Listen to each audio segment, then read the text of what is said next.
तो दोस्तों कभी खाड़ी के तेल पर हमारी सांसें टिकी रहती थी, लेकिन अब हालात ऐसे हैं कि भारत तो दूर विदेशी कंपनियों को भी अपने पत्ते बदलने पड़े। और अब बात भारत की नायरा एनर्जी की, जिसने अमेरिका और यूरोप की दबई के बीच नया रास्ता निकाल लिया है। देखिए दोस्तों, जब देश के खिलाफ साजिश रची जाती है तो उसका जवाब सिर्फ सरकार नहीं देती, भारत की कंपनियां भी मैदान में उतर कर दुश्मनों को जवाब देना जानती है। और इस बार मैदान में उतरी है नायरा एनर्जी।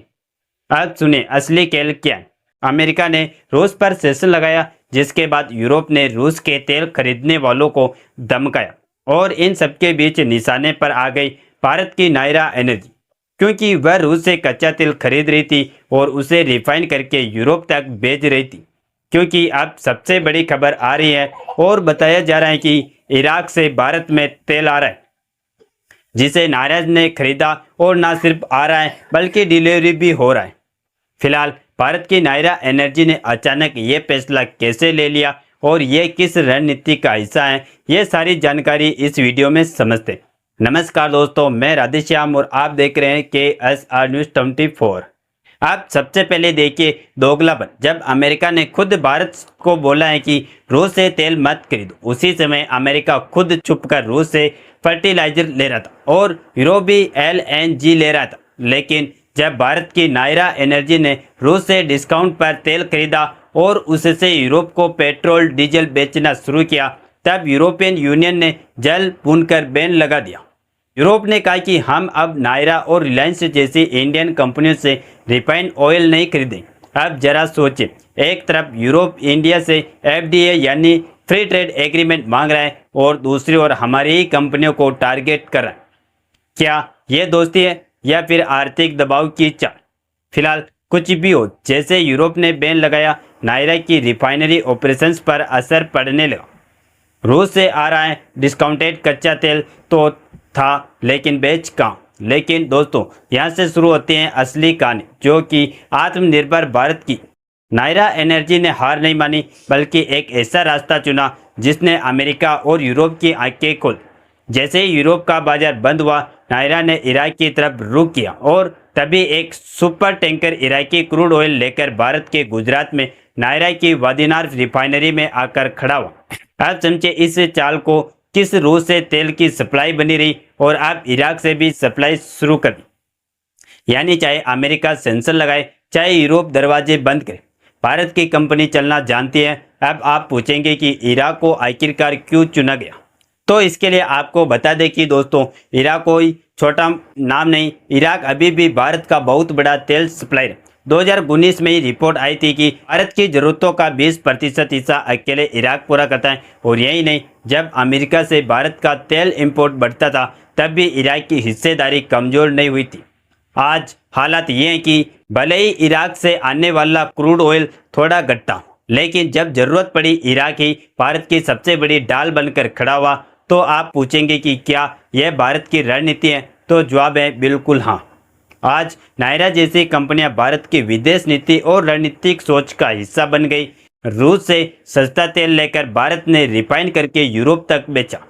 अमेरिका यूरोप ने बैन लगाया तो इराक से क्रूड ऑयल मंगाकर अपनी रिफाइनरी बचाई और अब माइक्रोसॉफ्ट जैसी अमेरिकी कंपनी के खिलाफ कोर्ट में मुकदमा भी ठोक दिया। यानी अब जवाब भारत भी देता है और कंपनी भी देती है। तो दोस्तों, आपने देखा कि कैसे नायरा एनर्जी ने अमेरिका और यूरोप के सामने हार नहीं मानी, बल्कि इराकी क्रूड मंगाकर अपनी रिफाइनरी चालू रखी। लेकिन लोगों को सबसे बड़ा शंका है कि नायरा एनर्जी ने हार मान लिया। तो उन सबको बता दें कि यह एक ऐसी रणनीति का हिस्सा है जिसका परिणाम आने वाले समय में आप लोगों के सामने हुआ। लेकिन कहानी यहीं खत्म नहीं होती। अब नायरा एनर्जी ने सीधा अमेरिका की टैंक कंपनी माइक्रोसॉफ्ट को कोर्ट में घसीट लिया है।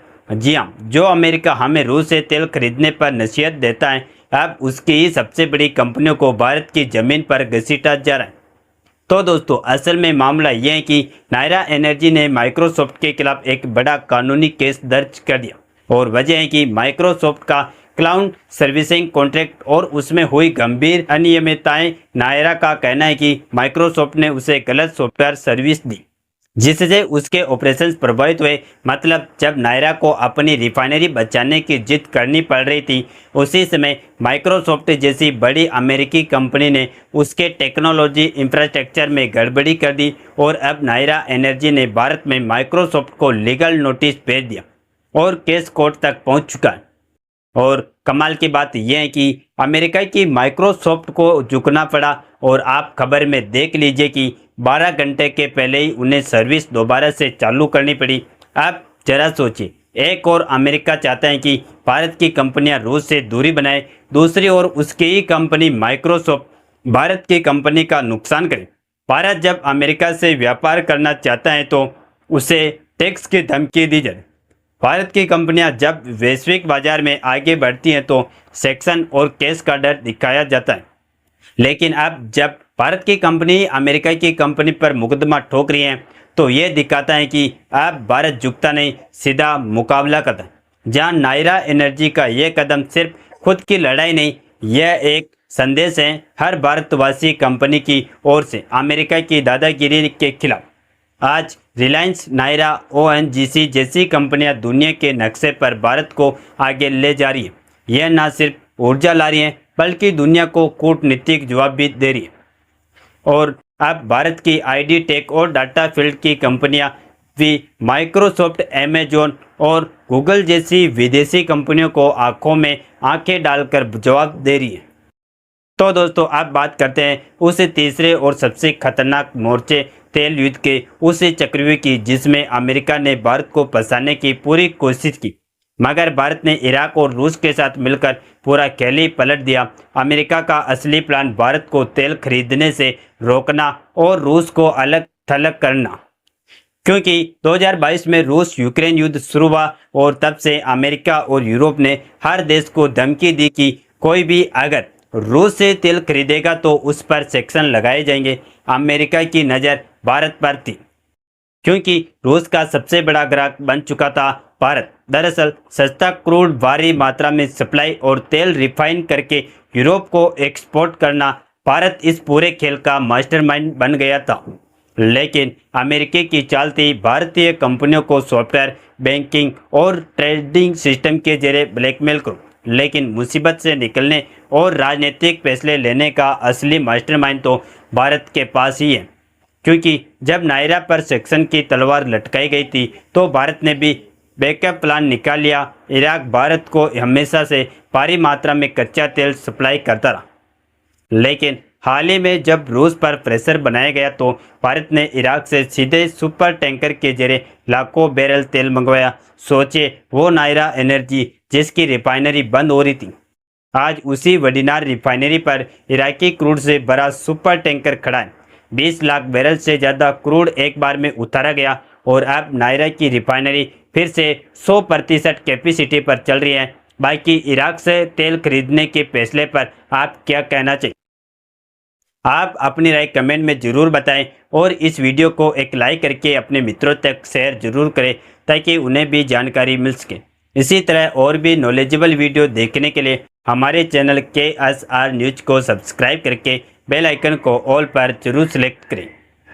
जय श्री राम, जय हिंद, जय भारत।